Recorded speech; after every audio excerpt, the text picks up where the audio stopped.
Halika't subukan at alamin ang aking storya. Ako'y katulad ng ibang nangarap makilala. Gamit lang ang mikropono, tinuring kong sandata. Kahit marami sa akin humusga na di ko kaya, pinagpatuloy ko pa rin at di pinansin. Negatibong narinig sa akin ay nagsilbing inspirasyon, kaya pangarap gustong abutin. Salamat sa inyo ngayon ay natupad din.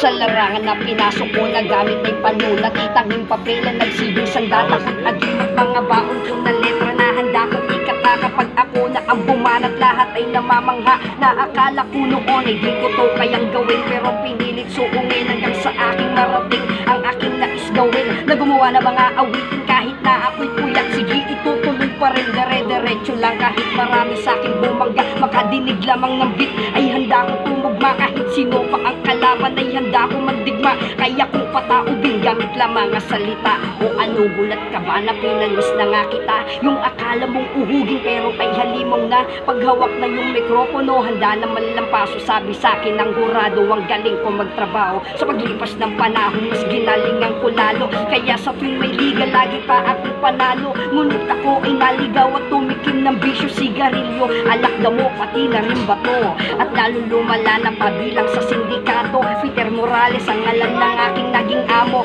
Ngunit kahit ganon ako noon ay naligaw, pinilit kong magbago upang muling makabitaw ng mga awit na ginuhin para makita sa madla. Kahit na marami pa sa akin ng husga at ng kutya, ay di ko pinansin. Sige, itutuloy pa rin. Mga kalaliman ng salita ay sisisirin ko pa rin. At pa rin ang aking naunod ng pangarap na dapaman na puno. Nagtatayo para lumakad, pipilitin ko bumangon kahit pa na makirot. Kahit na yung buhay ko ay puno pa ng lungkot, taas noong lalakad papunta sa bago simula. At hindi ko hahayaan na muli pang mawala ang ubog ni na pangalan na hirangaan na madla na sa lugar ng bagong baryo na doon ay nagmula.